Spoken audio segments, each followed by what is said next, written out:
In this series of lectures, we'll be exploring validation in PHP. So as of now, we have a form which is just posting the data irrespective whether the form is having any data or not. So this is something which we have to avoid. Now we need to ensure that all mandatory fields are filled in by user before the data is submitted. Otherwise, we'll have dirty data in our database. Next, we'll also have to ensure that the data is valid. That means if we are talking about email, it has to be an email ID, not some number or any other data type. So the syntax of email has to be validated. It should be there and it should be a valid email ID format, not any junk data.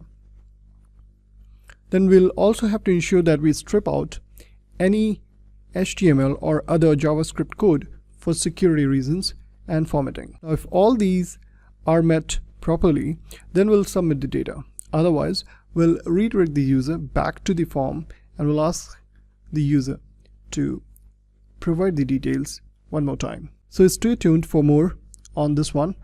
In the next lecture, we'll be taking a look at the functions which we will be making use of in order to validate the data in our forms.